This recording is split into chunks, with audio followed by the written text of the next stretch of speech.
Fall is beginning to set in. How are you feeling?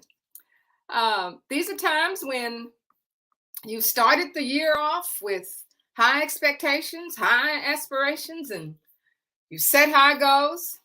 Are you feeling a little frustrated because you're not seeing the expected results? Are you finding yourself more demanding principles and restrictive on grading and assessment practices? Are your new teachers becoming more vocal because they're getting the real challenges now? And I understand your emotions. I understand them completely. It's that time of year. It's the fall. The fall is setting in. And that's what we're going to be looking at today. And that's what we'll be discussing. Ways for you to reanalyze, to reboot, and to recap as we enter the last quarter of the year. You've filled your teaching positions with teachers who were very prepared, moderately prepared, and some that were just poorly prepared. And we can't forget, we have to add those best substitutes that we could find. Those substitutes that have been with the school district year after year. And for some of those who are retiring, we had to replace them with some new substitutes. We're hearing during this time about the teacher shortage and how teachers are quitting. Is this making sense? Do you hear what I'm saying? Do you agree?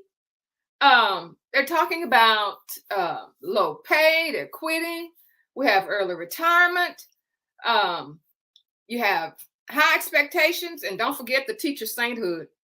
And you know what I mean by teacher sainthood. Oh, that was the best teacher in the world. Oh, I will never forget my third grade teacher. Oh, I will never forget my senior English 4 teacher. But it's our job right now, principals, to get a pulse. We know all of these things are going on, but fall is here, and it's time to get a pulse now. It's time for you to get your school community together. It's time for you to come and to see ways for you to reestablish some non-traditional thinking, create a culture of community, and to celebrate your successes. So what we're going to be looking at this morning are ways for you to reboot your school for the fall. Does this make sense? Do you feel what I feel? Now, my name is Barbara Polk, and I was assigned to one of the lowest performing schools in my district.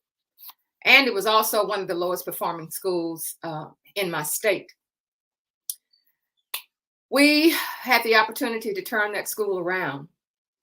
But we had to learn that after several years of success after success after success, that when the fall came, we had to reboot.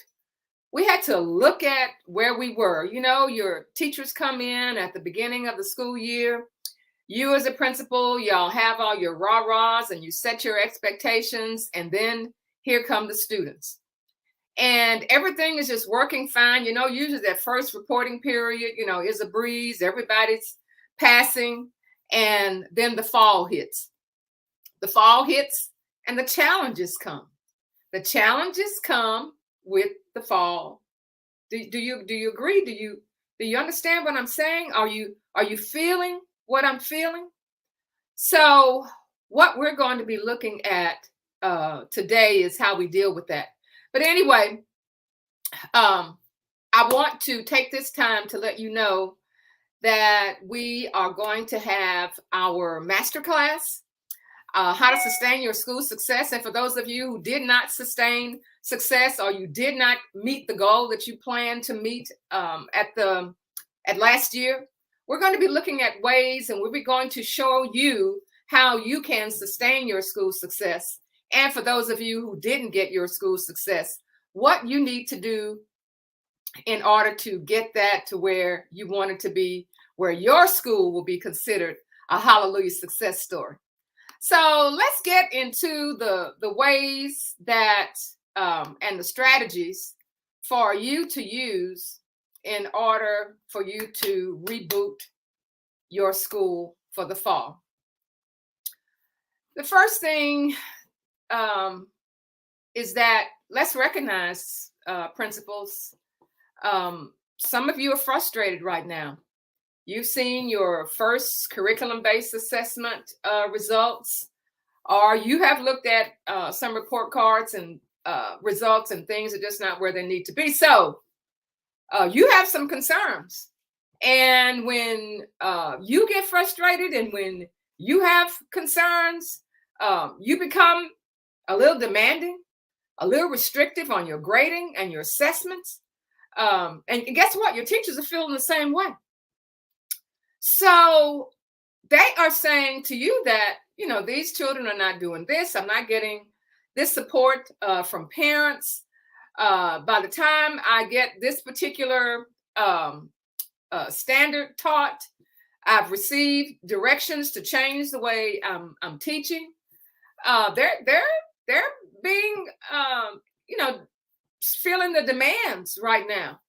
So what we need to do, one of the ways, is to meet with them in an environment where there is support for what they are experiencing, in an environment where it's not going to be a checkoff, in a relaxed environment where they can feel secure to explain what they feel are their experiences. You know, as principals, you know, we have unreal expectations as well. And we tend to push that down to our teachers. And this is the time for us to do our check. We need to hear this from our teachers. We need to let our teachers elaborate on their challenges. Now, how are you going to do that? You can do that by department. You don't have to do that in a big faculty meeting. You can do that if you're in a small environment. You can do that one-on-one. But you need to hear from your teachers at this point. Ask them to elaborate upon their challenges. When they elaborate on their challenges, they are going to look to you for support. As a group, they're going to look to you for support. Do you understand what I'm saying? Do you feel this? So let them listen to the challenges that they are having. And as a group, you let them come up with strategies for improvement. And those requests, when they come from your teachers, they don't have that administrator helmet. They don't have that administrator weight on their shoulder. They don't feel that. So they're going to make some requests that you're going to immediately say, "Oh no, you know, we can't do that." You feel me? Do you understand what I'm saying? You feel me? They're going to be asking for some non-conventional ways. They're going to ask for some things that maybe didn't fit into that master schedule. But you and that group can come up with ways to address their challenges, ways to make it happen for them. In that way, you're showing your support for their effort to improve. And when they see that those things are happening because they made the experience one where they see that, oh, they're really changing this. Oh, I'm experiencing some changes now. So that's your first way, principals. That's your first way. Let them develop strategies for improvement. Those requests may be non-conventional, but make it happen for them. Do you understand what I'm saying? And that way, they can say, well, our principal really supports us. Number 2, give your teachers some attention. We as husbands, wives, friends, special friends, we like a little attention. We are so busy day to day doing our routine, paying the rent, paying the mortgage, getting the car washed, getting the kids to school, helping grandma, helping auntie, and how about giving our teachers some attention, especially your new teachers and your returning teachers. All the teachers were excited at the beginning of the school year, but especially your beginning teachers and your new teachers. But now they're experiencing the challenge as well. The shiny objects, they're becoming dull. You understand what I'm saying? Can you hear that? Or can you see evidence of that? Yeah, I know. So one way is to offer to send them to professional development away from the school to improve those skills. Now, how you choose your teachers, which teachers you choose, you may want to send a veteran teacher with maybe a not so new teacher who's having challenges, so that they can be there in the professional development and they can share and they can discuss questions that they have about the instruction or that they have about the environment at the school. But when you do this, you're improving your teacher quality, because they know that when they go to the professional development, they are going to come back and they are going to share their experience with the other teachers. So they become the expert, they become the professional. You are developing them. And when you do that, you will see that your student achievement will improve. You will start to see that the goals that you did set that we're missing the mark on certain areas of content will improve. And at the same time, you're building a winning culture. And a culture is just simply what you believe about your school, what you believe about your students, what you believe about your principal, what you believe about the community that is supporting your school. I had an experience where a counselor in an environment said that to a family who had moved into a more suburban school district, that things are harder over here than what they were over at your old school. And the difference is things are not harder. It's just a different environment. It's a different culture. How's it going to be harder when you are teaching the same state standards, when you have the same state expectations, when you are taking a common state assessment? It's not going to be harder. The questions are going to be the same on the state assessment, but the culture is different. The expectations in a culture are different. The teacher professional development is different. Teacher expectations are different. So that's what you call a winning culture. A culture where teachers help teachers, where if you see somebody struggling, you find a way to lift them up. That's how you build a winning culture. And finally, let's search for ways to celebrate. I mean, this is not hard, but sometimes it's overlooked. And I'm not talking about having a teacher luncheon. I'm not talking about sending teachers cute gifts, although you can do that as well. I'm talking about celebrating student success. Well, you say it's just so soon to start celebrating their success, but we are rebooting. We are rebooting for the fall. We are stopping and let's take a quick inventory. Let's take a quick snapshot. Let's take a selfie. Do you want to wait until the end of the school year to give students certificates? And then you're saying, oh, let me see. I have to give this one a certificate. Let me see if I can remember just what kind of student do I see the grades right here, but what kind?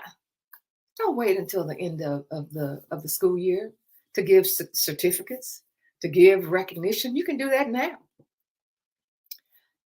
And you can also recognize your teachers right now. It's not too early. They are being challenged right now. You are being challenged right now. Is that right? Is that right? How about your substitutes? You have some faithful substitutes on your campus. And to be honest with you, they may be feeling the challenge and thinking about, I don't really want to sub. I can go to Walmart and make the same thing per hour and stock baby diapers. But they are there because they want to support your school.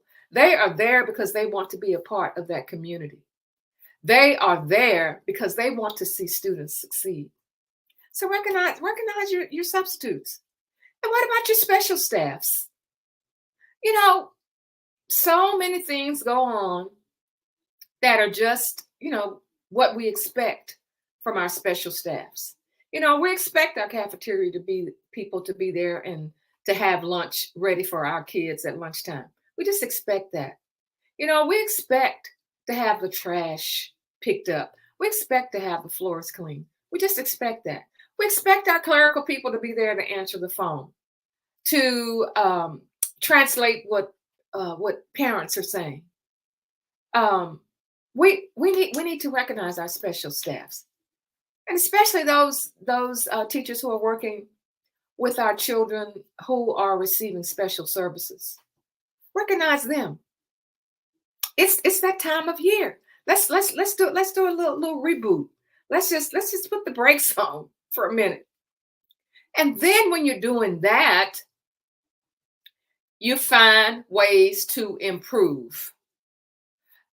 They're doing well in this department, or they're doing well in this grade level. But this is what we need to work on. We need to have everyone involved. It should be a common involvement. And we find ways to improve. So we're looking at search for ways to celebrate. So remember, principals, we're in the age of transformation. We're transforming education. Education has never been the way it is. The way it is now. It's never been that way. Oh, sure, we have been experiencing things along the way for the past 100 years, but it's never been this way before. And this is our opportunity to make the change, especially in our rural schools, especially in our schools of color. This is our opportunity to make the change. We can change the image of education. So, principals, you're getting this? Do you agree that we're in a change? Yeah. You have an opportunity. You have an opportunity to be the educators that uplift and not marginalize education. And we can do this one building at a time. One building at a time. At this time, as we prepare for the fall. So we're looking at finding ways for you to listen to your teachers, listen to what they are recommending, and give them the support that they need. Give your teachers an opportunity to have professional development. Don't let them get away. Make them better teachers. Ways in professional development that they can improve their skills. And when our teachers improve their skills, our student achievement increases. And finally, and one of the most important ways is to find ways right now to celebrate. You don't have to wait until the end of the year to celebrate accomplishments of the students, accomplishments of the teachers right now. That gives them that second push. That gives them a reason to want to go on, a reason to say, no, we can do this. We can do this. And of course, leaders, it's our responsibility, it's our opportunity to change education or to transform education. So let's be the leaders that uplift and not marginalize education. And we can do this one school building at a time.